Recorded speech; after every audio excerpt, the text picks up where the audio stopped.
All right. Hello again, adventurers, and welcome to another exciting episode of Daily December 2023. This is day 28. For those of you that have been watching diligently all December, you will know that last night was the finale of my Fabula Ultima campaign. And super fun. Killed one of the players. The interesting thing about Fabula Ultima is players only die if they choose to. And I know that sounds weird, but the kind of death mechanic, the way that it works is if your character is taken to 0 hit points, the player gets to choose between one of two options. You can sacrifice your character, or your character can surrender. And what surrendering is that basically you're out of that scene, and there is some sort of negative consequence of it, because there has to be some kind of penalty for the dying. Officially, I don't believe in Fabula Ultima there is any kind of resurrection spell or anything like that. So healing is remarkably useful in it, because if anyone goes to 0 hit points, they're just out of your party for the rest of the scene. And surrender can be anything from you just fall unconscious to you're actually like captured by the enemy or something, but there's always a negative consequence from surrender. The sacrifice option, the character dies, but they get to go out in a blaze of glory, and they kind of get to sit down and take over the GM chair for an instant. Sacrifices in and of themselves are designed to kind of be a bit game breaking. If you're going to lose your character, the rest of your party has to get something out of it effectively. And so what happened in the finale is there was a boss fight. At the end of the boss fight, the creature had a final action that once you reduced it to 0 hit points, you had exactly one turn or one round to prepare for this massive explosion that was about to happen. And it did enough damage that unless you were at full health, it would take you to 0. It did 45 damage, and most players start off somewhere in the neighborhood between like 30 and 50 hit points. You'd be in kind of a rough spot, depending on what your dice are and everything like that. So it was meant to be a big deal that could cause some issues. Again, the nice thing about this, because this was the final boss battle of this mini campaign, I could make it a little bit harsher, because, and I told the player this, if you sacrifice yourself, there will be bad repercussions for your character. You know, something bad will happen, but this is the last episode, so nothing bad will happen. Your character doesn't die. And they chose to go the sacrifice route, but anyway, so what happened in that one round is there was a 6-section clock, and you had to come up with ideas, or the players had to come up with ideas on what they could do to protect themselves or make the explosion just less damaging. And each time they got a success, it would fill up part of the clock. And depending on how many sections they filled up, if they could fill up at least 4 of the 6 sections, they would take half damage. And if they could fill all 6 of them, they would take no damage. So, and it was a 5-person team. Filling a 6-section clock is not an absurd idea. My basic thought process for it was anything 10 or above would fill a single section. Anything creative could fill multiple sections. If they got a critical, they would fill multiple sections. If they burned Fabula points, they'd fill multiple sections. So there was a lot of ways for them to succeed. The dice, unfortunately, were not with them. So I think of the 5 characters, 2 were able to actually do anything that helped. And sure enough, They got hit by the attack. They did take only half damage, but it knocked one of the players down to 0. And again, because this is the end of the campaign, they're like, I want to go out in a blaze of glory. And so they did. He went into the kind of cockpit of this massive mechanical dragon and made it fly into space to explode where no one would get hurt. Which I thought was kind of cool. And it was a very epic kind of ending for the campaign. I've never had a mini campaign where I killed off one of the characters at the finale. And so I thought that was kind of cool. And again, it's one of the things I like about Fabula Ultima is because of the surrender sacrifice system.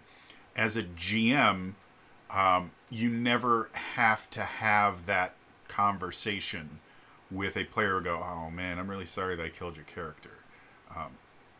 For those of you that have never done it, the first time you kill off a player's character as a dungeon master or a game master, it feels bad, with a few rare exceptions. But for the most part, you feel bad about it. In your first TPK, a lot of game masters feel that if they, the first time they do a TPK, they feel like they screwed up somehow. Which is not true. TPKs happen.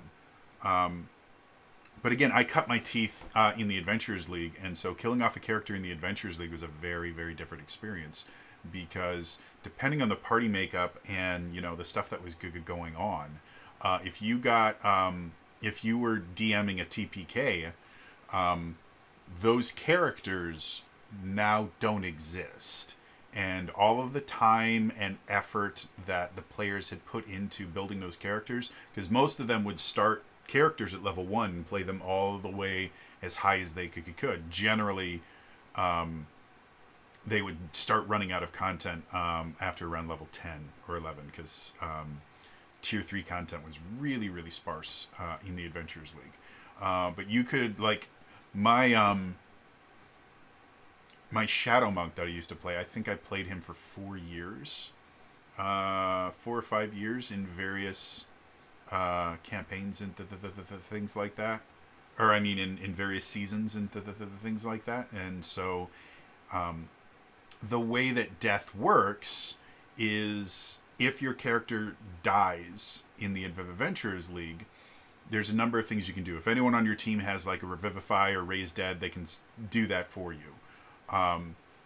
If nobody in your party has that, as long as they recover the body, they can take it back to the closest town, and you or the members of your party can pay 1,000 gold to resurrect your character.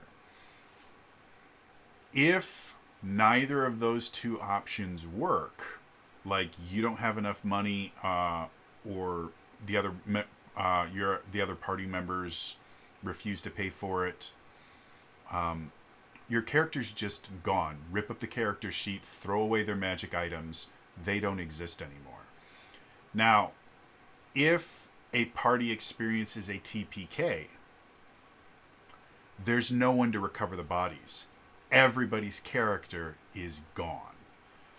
It was, especially once you got up into tier 2, it was extremely unlikely for a character to die and not be resurrected once they get back to town.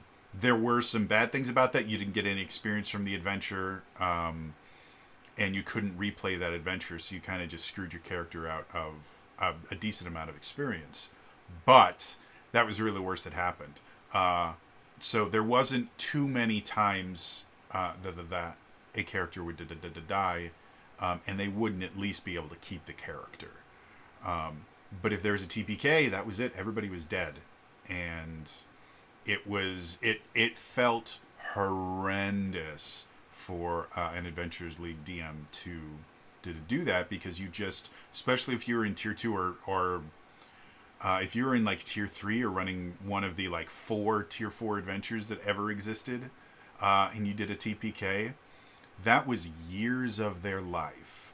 A lot of times done exclusively at conventions that now just doesn't exist. And so killing characters is always kind of a big deal. And In Fabula Ultima, killing a character is never an accident. The dice didn't screw you over and your character died. Character death is a choice. And there are benefits and detriments to character death. And it doesn't mean that, oh, well, then, if I just choose to never die, then there's no consequences. No. Every time you surrender, bad things happen to you. Bad things that you have to actually work off in the game. You might get captured and become a prisoner, and then you can't play that character until the other characters come in, release you. You might get a permanent or a semi-permanent debuff to the character that you somehow have to find a way to cure somehow through Giga gameplay. You might have your theme changed. You might have your identity changed because of it. Like, there are repercussions to it. It's just that they don't kind of force the idea of, well, it sucks to be you. You don't get to play that character anymore, which I like. I did learn a few things about running boss encounters for Fabula Ultima. First things first, I had a group of 5 level 8 characters.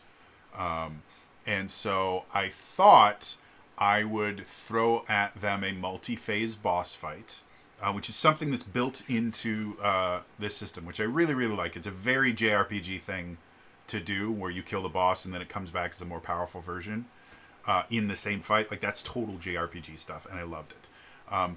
And so the way that I designed it was I had a level 10 champion. And that's another thing that I really like about Fabula Ultima is they have kind of levels of creatures. You have what are called soldiers, which are kind of one-to-one opposition to party members.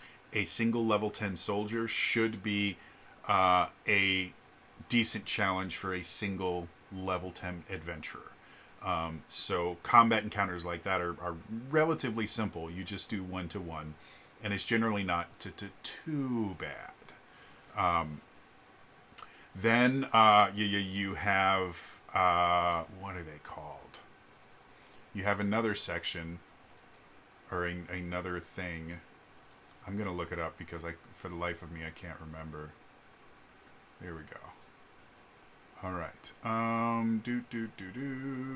Game Master, designing NPCs.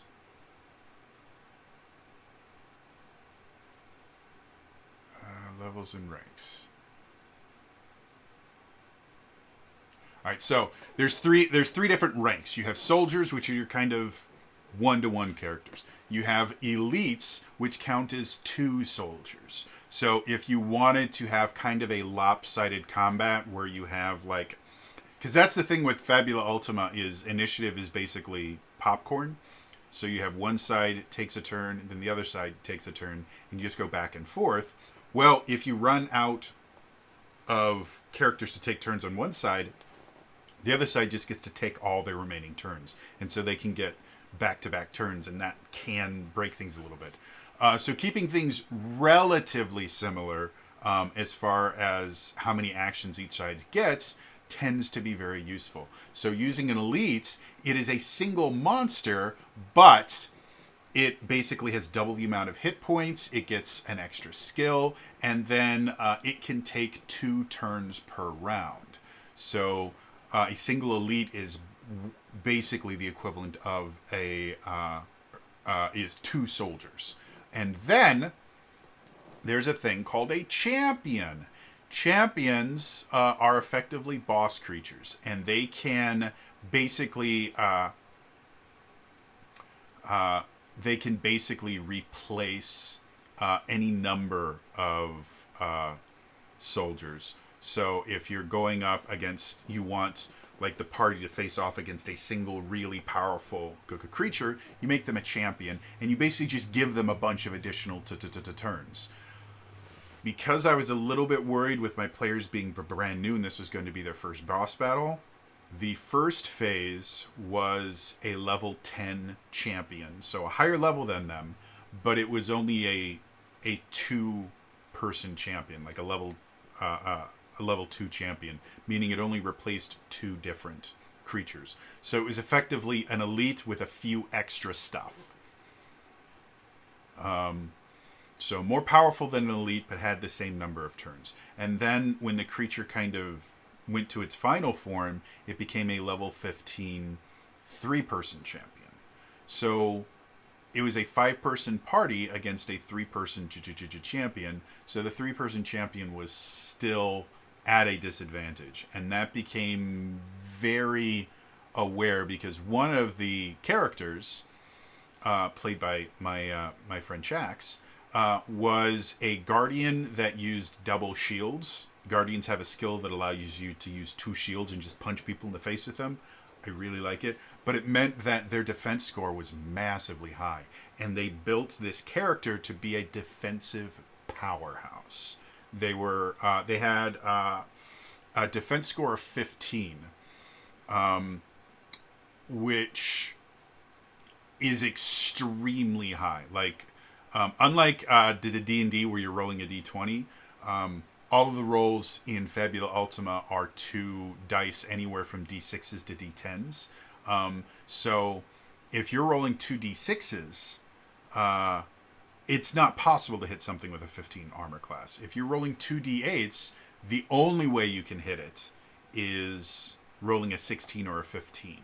It's not until you get to the d10s where you have a better chance of actually hitting it. And that's still pretty difficult to pull off. Because you have to roll relatively high on both the d10s. And the likelihood of a monster having 2 d10s is really, really low. Like, you have to specifically build them to have that. Most of the time, they might have a d10 and a d8. Or 2 d8s for their attack roll. So 15 armor class, extremely high. And she had built herself that she would just go and defend other targets. She very rarely made any attacks. It was just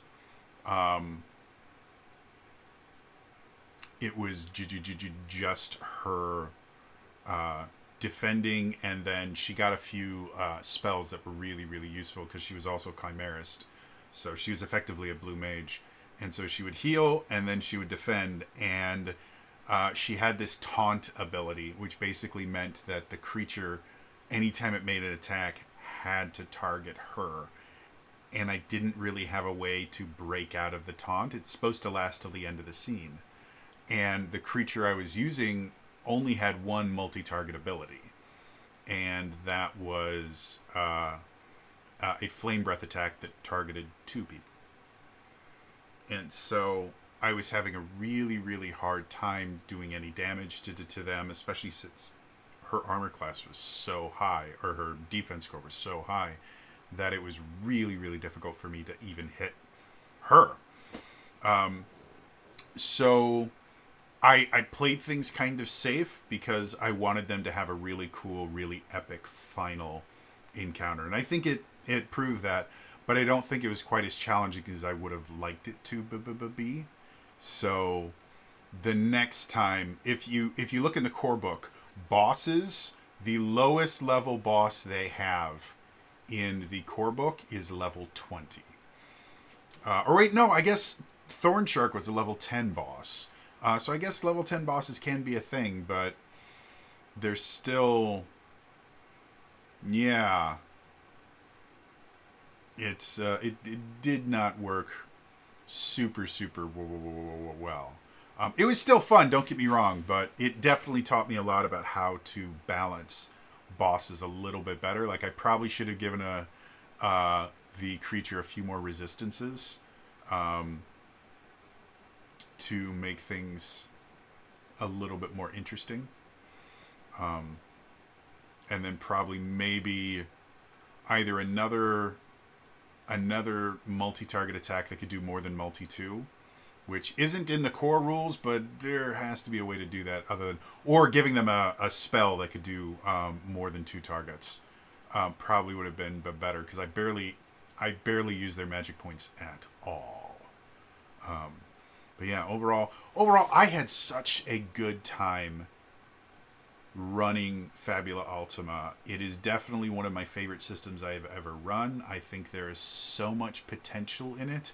I would be very, very excited, or I'd be very, very happy to run a campaign in it. Um, Mostly because I think Fabula Ultima campaigns are designed to be a little bit shorter than like a D&D campaign. If you're thinking like a D&D campaign from level 1 all the way up to like level 20, that's a multi-year campaign. Like the two campaigns I'm running right now, one has been running for like 4 years, the other one's been running for like 6 or 7. And we play every other week, roughly. So if you're doing the entire gamut of a D&D character from 1 to 20, that is going to take you years to do, just because that's how D&D is designed. It's designed to be a long-term game. Fabio Ultima, you start at level 5 and max level is 50, but for the most part, if you follow the rules for advancement in the game, you are probably gaining a level every session or every other 3 to 4 hour session. You gain levels remarkably quickly. And because of that, I think Fabula Ultima campaigns would be significantly shorter. Like I could go through an entire Fabula Ultima campaign, like a full Fabula Ultima campaign, in maybe like 2 years. Which for me, that's a short campaign. The shortest campaign I've run thus far was my Open Legend, which is another one that is kind of designed to be a little bit shorter. You only have 10 levels. And that one took me, what was it, 5.5 years for the Realms of the Wild for Zelda Universe. It took us 5.5 years to get through that campaign. And it was great. And we only played every other weekend, and we would take months off at a time because of scheduling issues and things like that. So,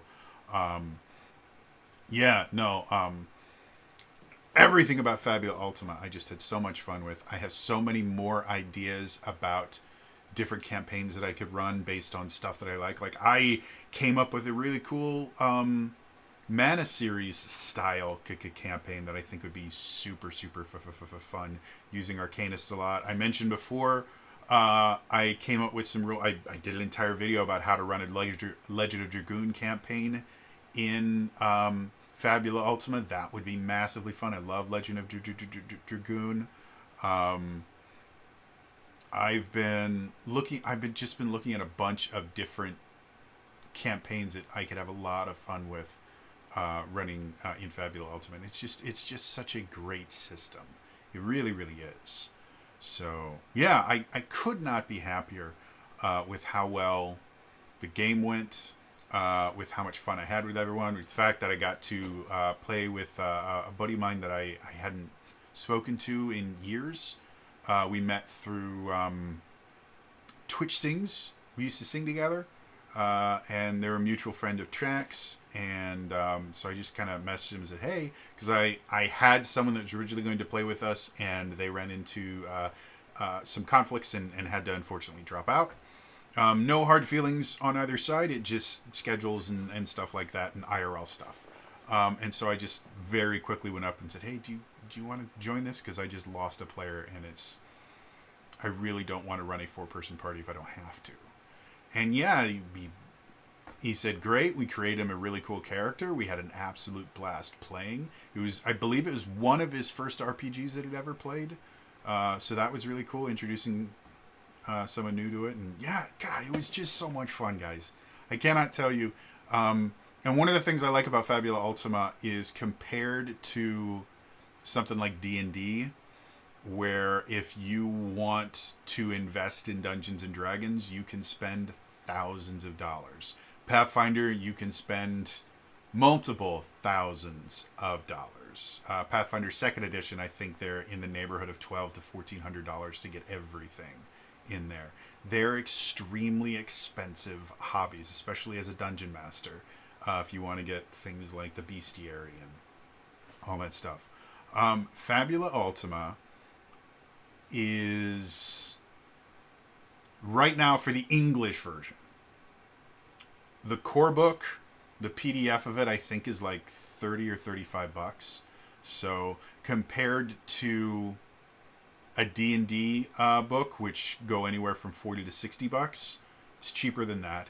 They currently have one supplement out, which is the High Fantasy Atlas. I think that one runs like 20-ish bucks. And in Italian, they released the Techno Fantasy supplements, I think this past November, December. We're waiting on it to get translated into English, and we're expecting it sometime, probably this summer. But if I had to guess, again, it's probably going to be in the neighborhood of that $20 range. And there is so much in these books. You can create so many more characters just out of the core book than you ever could out of the Player's Handbook. And it gives you full rules on how to create your own monsters and how to create your own bosses, which for D&D, you have to buy the Dungeon Master's Guide, and that is a piss poor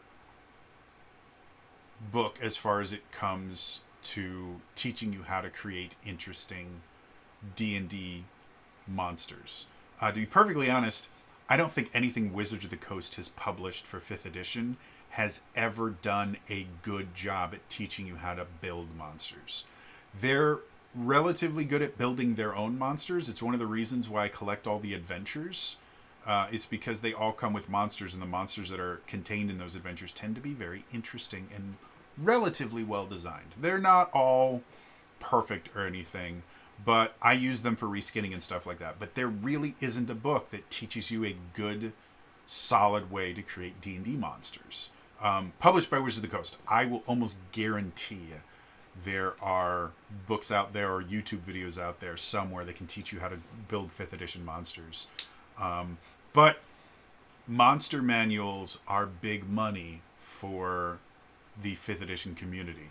Matt Colville has released a few kind of monster manual things. Kobold Press releases their own groups of monsters. Like, selling monsters to D&D 5th edition players is big money. And so it doesn't really surprise me that nobody has done, or at least Wizards of the Coast hasn't done an in-depth guide on this is how you make monsters in a really easy and simplified manner. And combat in 5th edition, the rules that are built into the system itself are not quite perfect as far as balancing combat with monsters and the things like that. So it is a very complicated process. And, Fabula Ultima, their bestiary is a grand total. I'm gonna actually count the pages here. So it starts on 324, and it goes to 353. So that's what, 26 plus 29 pages. Their monster manual is 29 pages, and each page has 4 creatures on it. And they range in level from 5 to 20. So they don't even give you high-level monsters to use. Because, again, players can go up to level 50. So they don't even give you monsters to use for level 50. And that's because they intend for you to make your own. And they have such a great guide on how to build your own monsters in here that you really don't feel that lost when you're creating them. So, yeah. Seriously, guys, play Fabula Ultima. It was so much fun. I have had no contact with the actually creator of it. So this is definitely not sponsored or anything like that. I have had a slight dialogue with Son of a Die, who is the composer that created the Fabula Ultima soundtrack, which you can buy in their Bandcamp, and it is beautiful. I used it for all my Fabula Ultima sessions. But that is the only person kind of tangentially related to Fabula Ultima I've ever communicated with. But the community around it has been really, really positive. They've got a subreddit, they've got a Discord, and it's full of a lot of really helpful people. It's one of the things that turns me off to a lot of RPGs. And I guess it all started with Pathfinder. Pathfinder players as a whole, I'm not saying every single one of them, but when you look at the Pathfinder community online as a singular group, they're bitter and they're kind of elitist.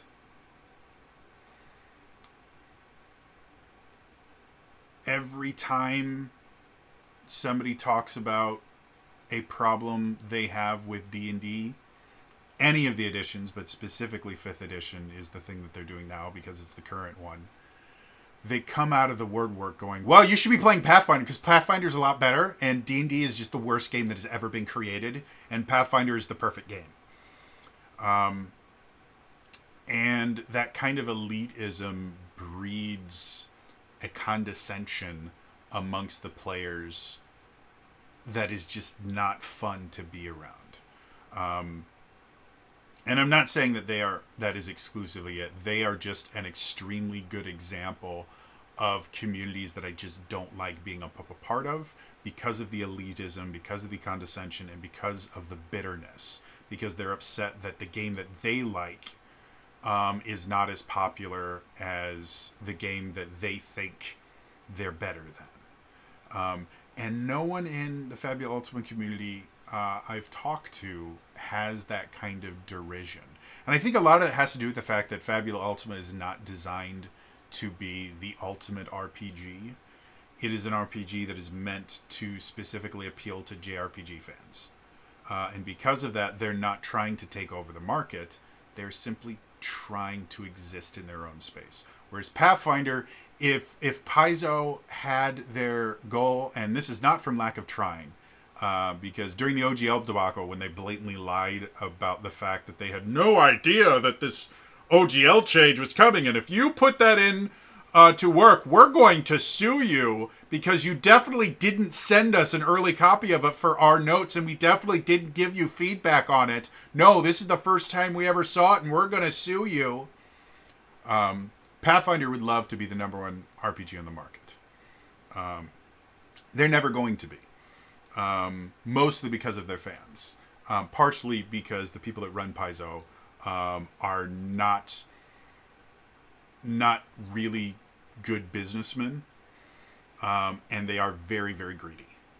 And those things mean that they will always they make a good product. Like I'm not going to say that Pathfinder is a absolute piece of trash or anything like that.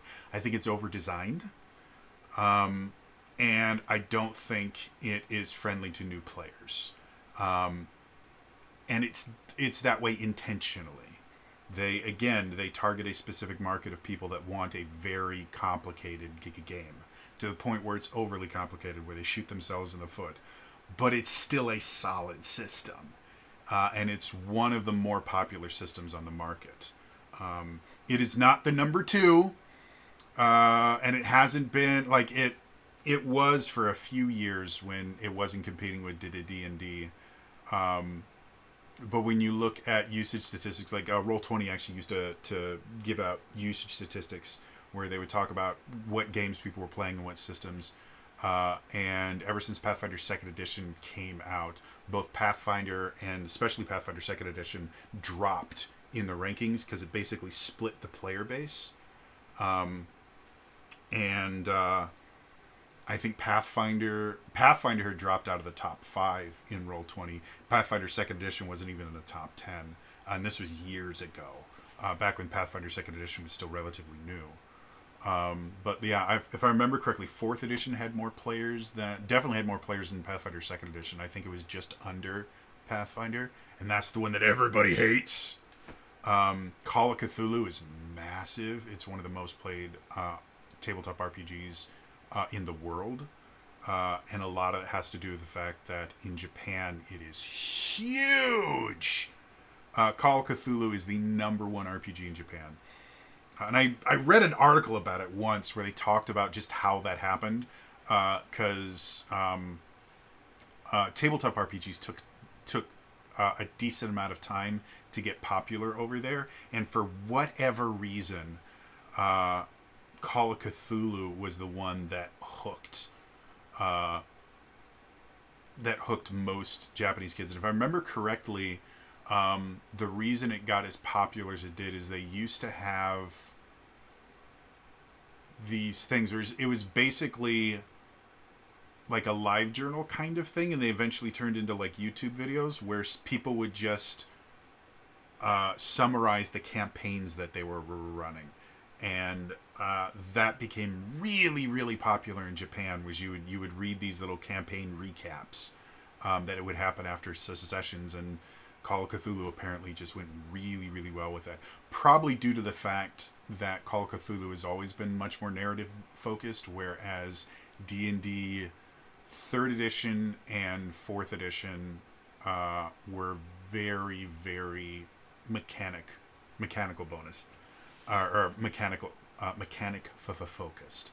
One of my favorite examples of that, Chris Perkins, back when 5th edition, first few years of 5th edition being really, really popular after Critical Role had shot off,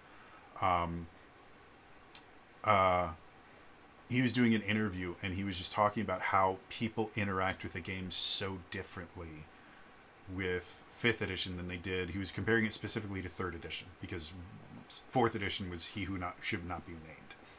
And he's talking about in 3rd edition, the internet existed during 3rd edition. 3rd edition started in the year 2000. The internet was already doing super well by the year 2000. And it went all the way until 2008, 2009 is when 4th edition launched. And in that time, the big thing was message boards. Which basically were subreddits and discords before those two things were real. That's what Reddit and Discord kind of replaced, were these things called message boards. And on D&D message boards, there were basically two different kinds of posts. There were posts that were play-by-post, which D&D didn't do a ton of, but Vampire the Masquerade was huge in the play-by-post community. But there were a few forums that had D&D play-by-post. And that worked okay. 3rd edition was not great for play-by-post. However, the most common way to talk about D&D in 3rd edition online was character builds. When you would talk about your D&D campaign, you would talk about your build. Yeah, man, I'm a fighter 3 wizard 4 Eldritch Knight 2, and I've got this weapon and this piece of armor, and I took these feats, and so I can do these things, and these are my favorite spells. And that's how you talked about D&D online, was through character builds. You would just tell people what it was you were building and what the cool things that you could do with it. When you get to 5th edition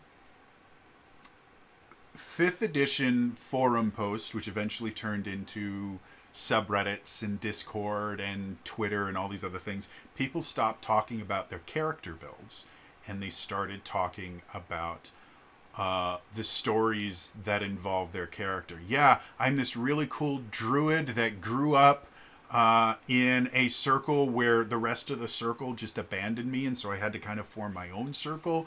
And so I was really close with the animals around me, and that's what turned me into a moon druid. And they would tell the stories of their characters instead of, oh yeah, I'm a level 7 druid that took, Circle of the Moon, and I use, my combat wild shape for this, and I have these spells. They generally didn't do that. Now, more recently, at least on D&D, builds have become a really, really big thing, mostly by people that don't understand how to play D&D 5th edition. I'm not bitter at all. But builds have started becoming a little bit more popular because, again, Pathfinder has been getting bigger, and now we're having things like D&D video games like Baldur's Gate 3, where the story is technically going to be the same every single time it's a video game. But your builds are going to be very different. And we had, Solasta, before that. And we've had Pathfinder video games. And so we're starting to get a little bit more into talking about the builds, and part of that is just the fact that fifth edition is nearing its end with 5.5 coming out this next summer theoretically. But yeah, Fabula Ultima is very much kind of lore focused, and Call of Cthulhu it has always been very lore focused. And the Call of Cthulhu game system, in and of itself, is obtuse as hell. It is not a fun system to play. I've played it once. It was okay. I like the Cthulhu mythos, but the system itself was rough, and it was a bunch of people who had never played Call of Cthulhu before, so we didn't know how to build our characters correctly. Most of us built bad characters, which to me is a mark of a poorly designed system. If you can follow the rules that are given to you and create a bad character as your first character and not be able to do the things that you want to do, you need to adjust your rules documents to give better ideas about how to create a balanced character. And that just didn't happen in Call of Cthulhu. And the system itself is obtuse. It's not a bad system, don't get me wrong. It's just obtuse. It doesn't make a whole lot of sense. Like, staring at a Call of Cthulhu character sheet tells you shit. You really have to study the system in order to be able to understand a character sheet. Which, if you compare it to something like, Pathfinder. You look at a Pathfinder character sheet, you have a pretty good idea about what the character can do, even if you've never played Pathfinder before. Because other than the idea that if you've never played a tabletop RPG, you probably would have a hard time figuring out the difference between like intelligence and wisdom, and why one of them being high in one and low in the other is going to change things. And there's a few of the skills that you might not understand exactly what they're used for, but for the most part, you can read a Pathfinder or Pathfinder 2nd Edition character sheet and go, oh, I know what this character's supposed to do. And you can't do that on a Call of Cthulhu sheet. But anyway, so, yeah. Fabula Ultima is never going to be the number one RPG on the market. And it doesn't have to be. It has got its own little niche. It's a great niche. It's a super fun game. And I had so much fun playing it. I can't wait to try another new system. And there's a lot.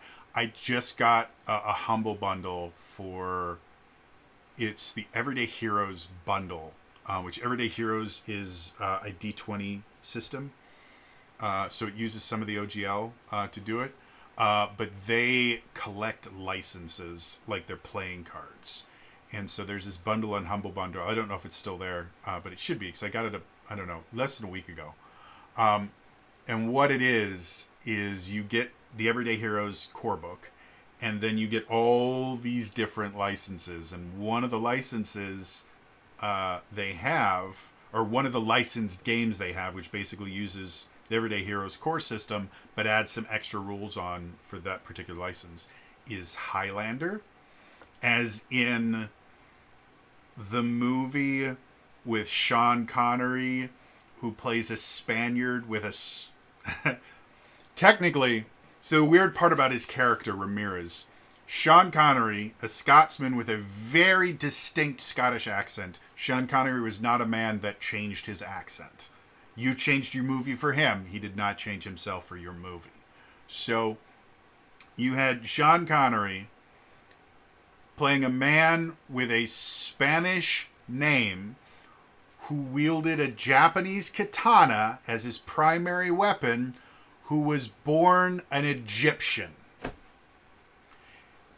Ramirez is one of the weirdest characters in fiction. And the movie itself is nonsense. There was a sequel that everybody hated that tried to turn them into aliens and then got retconned to oblivion. There's been a total of 5 movies, and then there was a television series that went on for 6 seasons that was incredible. Adrian Paul plays Duncan MacLeod, and he takes Connor MacLeod is the movie hero. Duncan MacLeod is they're both from the clan MacLeod. They're just from different parts of it or different eras or whatever. And so he gets gifted a katana, and again, it was 6 series and it had the greatest theme song ever. It was this like heavy metal, like super 90s. But it started off with this great "Here we are," and it does this kind of a cappella thing that ends with "We're the rulers of the or kings of the universe," and then this electric guitar comes in,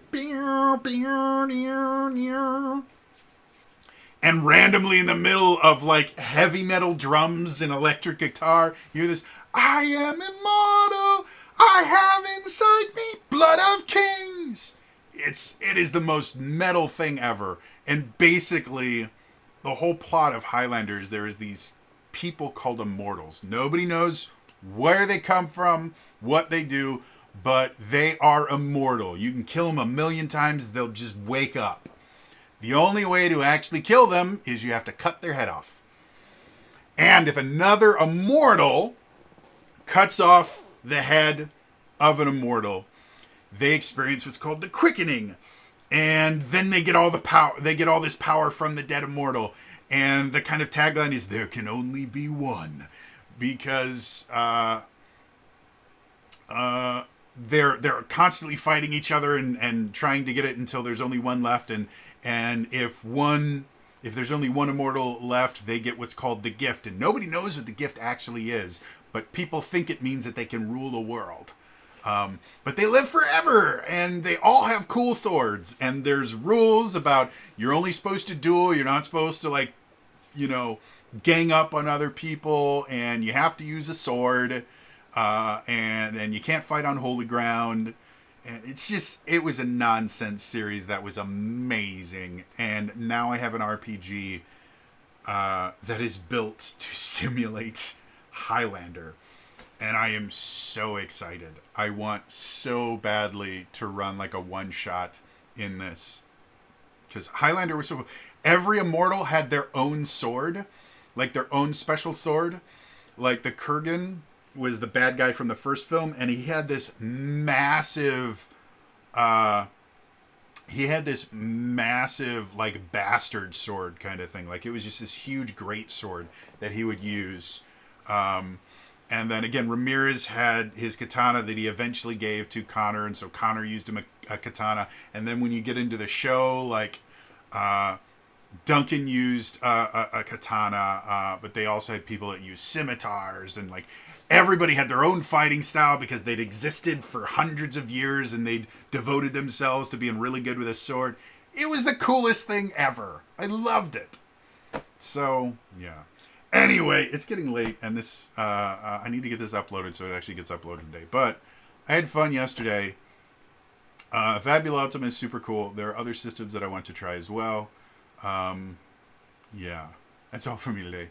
See you guys next time. All right, bye-bye.